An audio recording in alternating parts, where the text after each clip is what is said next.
중국이 일본을 겨냥해 히토류 화학물질 수출을 통제했습니다. 글로벌 공급망 충격, 한국 증시에서 움직일 종목은 무엇일까요? 놓치면 손해입니다. 아주 비싼 유료 자료들 돈 주고 보실 필요 없습니다. 매일 아침 제가 핵심만 뽑아서 대신 분석해드립니다. 구독만 하시고 돈 아끼세요. 자, 그럼 간밤에 미국 증시 흐름부터 간단히 짚어보겠습니다. 전반적인 상승세가 유지됐습니다. 돈의 흐름을 좀 보니까 메모리 반도체 쪽이 아주 강했고요. 마이크론하고 웨스턴 디지털이 10% 넘게 올랐습니다. 그리고 원자재 랠리도 계속됐는데요. 히토류 관련주는 물론이고 금, 은, 구리, 니켈까지 강세를 보였고 특히 리튬 아메리카는 10% 이상, 은은 6% 가까이 급등했습니다. 스페이스X의 IPO 기대감으로 우주 관련주들도 흐름이 좋았고요. 오늘 저희가 살펴볼 소식들이 겉보기에 반도체, 에너지, 바이오 이렇게 다 달라 보이는데요. 사실은 기존의 것을 대체하려는 거대한 흐름이라는 하나의 맥락으로 꿰뚫어 볼 수 있습니다. 공급망부터 에너지, 심지어 의약품까지 이 대안을 찾는 기업들의 움직임이 어떻게 새로운 기회를 만드는지 오늘 한번 깊이 파고 들어보겠습니다. 그 첫 번째 단서는 중국의 수출 통제 소식이 있습니다.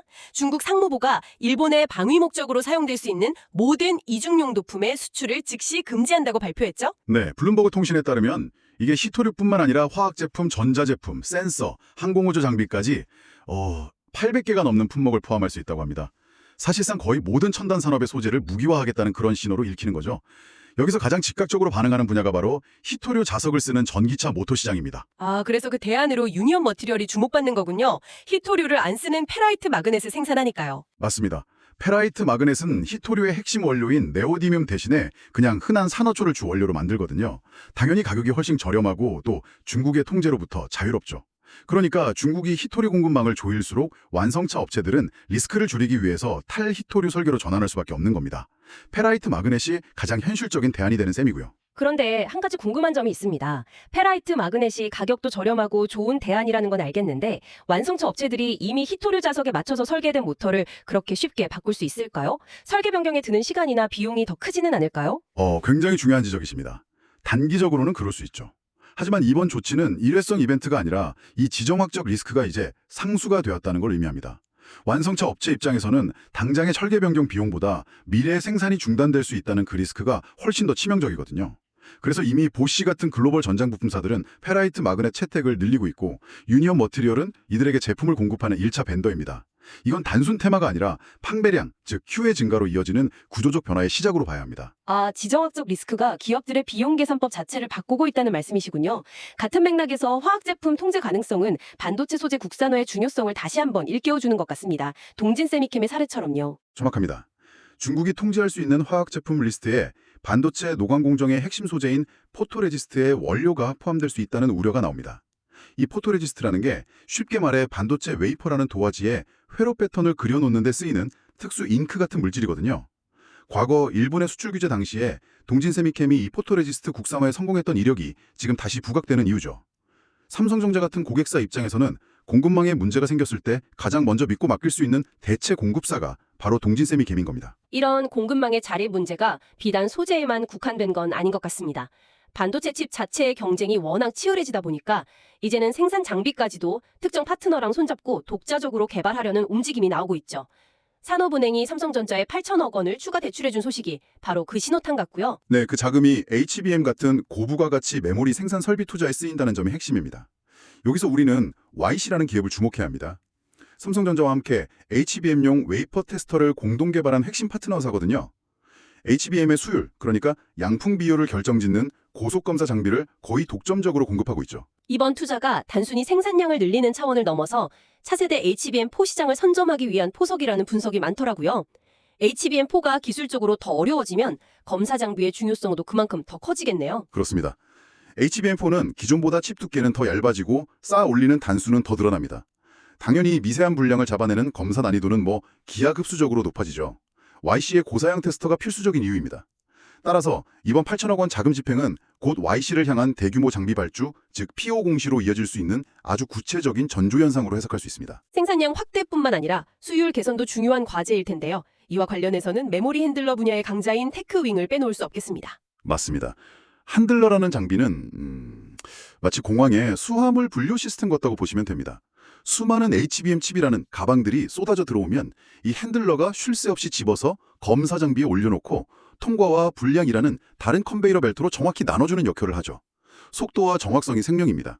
삼성전자의 이번 투자는 수율 개선에도 초점이 맞춰져 있는데 기존 방식으로는 모든 HBM 칩의 분량을 완벽하게 선별하기가 좀 어렵습니다. 결국 더 빠르고 정확한 검사가 수율을 높이는 핵심이라는 거군요. 네, 그래서 고속 처리가 가능한 테크윙의 차세대 큐브 핸들러 도입 가능성이 매우 높다고 보는 겁니다. 이건 테크윙의 포트폴리오가 HBM 전용 장비 중심으로 재편되면서 기업 가치가 재평가, 즉 리레이팅되는 중요한 구간에 진입했다는 걸 시사하는 거죠. 이런 HBM 경쟁을 촉발시킨 근원에는 결국 엔비디아가 있습니다. 젠슨 황 CEO가 차세대 AI 칩 루빈이 하반기부터 공급될 거라고 발표했는데 성능 향상폭이 엄청나더라고요. 이전 블랙홀 칩보다 AI 학습 성능은 3배 반, 실행 성능은 5배나 향상된다고 하죠. 네, 여기서 또 다른 대체와 진화의 흐름이 보입니다. AI 칩의 성능이 비약적으로 발전하면서 칩을 떠받치는 부품들까지도 완전히 새로운 수준을 요구받게 된 겁니다. 이 수혜를 직접 받는 기업이 바로 이수페타시스입니다. 엔비디아 GPU의 필수적인 고다층 기판, MLB를 공급하는 핵심 파트너사죠. 루빈 칩처럼 데이터 처리량이 폭발적으로 늘어나면 그 데이터를 실어 나르는 도로격인 기판도 더 넓고 튼튼해야 한다는 의미로군요. 정확한 기호입니다. 기존의 2차선 도로로는 감당이 안 되니까 18차선, 24차선 고속도로를 새로 깔아야 하는 것과 같습니다. 기판의 층수가 높아지고 면적이 넓어지는 이 기술적 상향 평준화는 곧 제품 판매 단가, ASP 인상으로 직결됩니다. 하반기 공급 시작이라는 타임라인은 이수페타시스의 3, 4분기 실적이 시장 기대를 뛰어넘을 수 있다는 걸 보여주는 중요한 선행 지표가 되는 셈이죠. 장비 쪽에서도 비슷한 변화가 있겠군요. 이오테크닉스의 레이저 장비가 주목받는 이유가 있겠습니다. 그렇습니다. 루빈 같은 고성용 AI 칩은 여러 개의 작은 칩을 하나로 묶는 칩렛 구조를 사용하는데요. 이 칩들을 웨이퍼에서 잘라낼 때 기존의 기계적인 톱날, 그러니까 블레이드 방식은 한계에 부딪힙니다. 미세한 균열이나 열 손상을 유발할 수 있거든요. 그래서 열 손상 없이 정밀하게 잘라낼 수 있는 레이저 커팅 수요가 폭발적으로 증가하는 겁니다. AI 칩의 고성능화가 곧 레이저 장비의 침투율 상승으로 이어진다는 공식이 성립하기 때문에 기술적 수혜의 강도가 매우 높다고 볼 수 있습니다. AI 칩의 성능 경쟁이 소재와 장비의 세대 교체를 이끌고 있는데 이 AI가 또 다른 분야에서 거대한 변화를 만들고 있습니다. 바로 전력이죠. 두산에너빌리티가 일론 머스크의 xAI에 가스터빈 5대를 공급하는 계약이 아주 상징적인 사건 같습니다. 머스크가 직접 사실이다, true라고 확인까지 했고요. 보여줍니다. AI 데이터 센터의 막대한 전력 소모를 기존 전력망이 감당하기 어려워지니까 아예 자체 발전소를 짓기로 한 것이고 그 해결책으로 한국산 가스터빈을 채택한 겁니다. 머스크의 확인은 이 계약의 확실성을 못 박은 것이고 앞으로 메타나 구글 같은 다른 빅테크 기업으로의 추가 수주 기대감을 높이는 강력한 촉매제가 될 겁니다. 아, 그렇다면 두산 에너빌리티의 수주는 또 다른 기회로 연결될 수 있겠군요. 발전소는 하나의 설비만으로 돌아가는 게 아니니까요. 물론입니다. 바로 BHI가 그 낙수 효과를 기대할 수 있는 기업입니다. 이 회사는 HRSG, 즉 배열 회수 보일러 분야의 글로벌 강자입니다. HRSG는 가스터빈을 돌리고 나오는 뜨거운 배기가스의 열을 모아서 증기를 만들고 그 증기로 다시 터빈을 돌려서 전기를 추가로 생산하는 에너지 효율을 극대화하는 장치입니다. 아, 버려지는 열까지 재활용해서 발전 효율을 높이는 설비군요. 데이터 센터처럼 24시간 막대한 전기를 쓰는 곳에서는 효율이 무엇보다 중요하겠네요. 맞습니다. 그래서 가스터빈이 들어가면 발전 효율을 극대화하기 위해 HRSG를 추가해서 복합화력 발전소로 전환하는 것이 거의 필연적인 수순입니다. 일종의 세트 수주 구조인 셈이죠. 두산 에너빌리티의 수주가 시차를 두고 BHI의 수주로 이어지는 명확한 밸류 체인이 성립되는 겁니다. AI가 촉발한 전력난이 가스터빈이라는 대안을 찾게 만들었다면 더 장기적인 관점에서 안정적인 대규모 전력 공급원으로는 원자력 발전을 빼놓을 수 없습니다. 국제에너지기구 IEA가 2040년까지 세계 원전 설비 용량이 70%나 증가할 거라는 전망을 내놨더군요. 원전 르네상스가 구체적인 수치로 확인된 셈입니다. 이 거대한 흐름에서 가장 먼저 주목해야 할 기업은 한전기술입니다. 원전 설계는 크게 두 부분으로 나뉘는데요. 하나는 원자로와 그 주변 핵심 설비를 설계하는 엔진 설계, NSS고요. 다른 하나는 그 엔진을 포함해서 발전소 건물 전체의 뼈대와 시스템을 그리는 차체 설계, AE입니다. 한전기술은 이 두 가지를 모두 할 수 있는 세계에서 유일한 회사입니다. 원전 건설의 가장 첫 단계가 설계이니까 체코나 폴란드 같은 해외 수주나 국내 신규 원전 건설이 확정되면 가장 먼저 실적이 발생하는 기업이 되겠군요. 그렇습니다. 그래서 장기적인 호황 사이클의 가장 앞단에서 가장 높은 가치 평가를 받을 수 있다고 보는 겁니다. 그리고 또 하나, 원전의 안전과 관련된 대체 수요도 중요합니다. 우리기술이라는 기업이 있는데요. 원전의 신경망에 해당하는 계측 제어 시스템, 즉 MMIS를 국산화했습니다.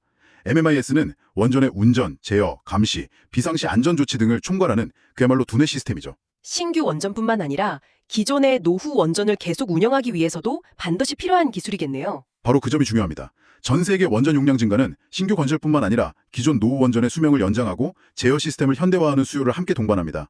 MMIS는 안전과 직결돼서 진입 장벽이 매우 높기 때문에 유지 보수나 교체 수요만으로도 구조적인 성장에 보장되는 안정적인 사업 모델을 가지고 있는 거죠. 자, 지금까지 공급망과 에너지 분야에서 벌어지는 대체와 자립의 흐름을 살펴봤습니다. 이제 마지막으로 우리 삶과 가장 밀접한 제약, 바이오 분야로 넘어가 보죠. 이곳에서도 거대한 대체의 바람이 불고 있습니다. 비만 치료제 시장의 강자인 일라이 릴리가 주사제가 아닌 경구용, 즉 먹는 약 시장을 다음 격전지로 지목했습니다. 네, 주사의 불편함을 없앤 먹는 약은 비만 치료제 시장의 판도를 바꿀 게임 체인저가 될 수 있습니다. 이 소식에 주목해야 할 기업이 일동제약입니다. 자회사를 통해서 경구용 GLP-1 비만 치료제 후보 물질을 개발 중인데 이미 임상 1상에서 긍정적인 데이터를 확보했거든요. 릴리 같은 빅파마가 경구용 시장을 콕 집어 언급한 것 자체가 관련 기술을 가진 기업들의 가치를 끌어올리는 배경이 됩니다. 일동제약의 임상 데이터는 기술 이전을 원하는 글로벌 기업들에게 아주 매력적인 셀즈 포인트가 될 수 있는 거죠. 하나의 신약을 개발하는 것과 별개로 아예 주사제를 먹는 약으로 바꾸는 기술 자체를 가진 것도 있죠. 삼천당제약처럼요. 맞습니다. 삼천당제약의 핵심 경쟁력은 에스패스라는 플랫폼 기술입니다. 이번 단순히 하나의 복제약을 개발하는 게 아니라 기존의 어떤 주사제든 먹는 약으로 바꿀 수 있는 제형 변경 플랫폼이라는 점에서 가치가 매우 높습니다.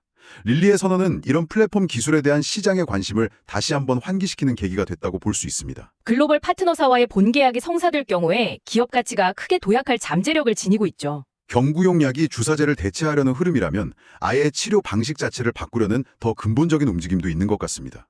미국 에로우헤드 제약이 RNAi 기반 비만 치료 후보 물질에 긍정적인 임상 데이터를 발표한 소식이 흥미롭다군요. RNA라는 새로운 기술의 가능성을 보여준 아주 중요한 데이터입니다.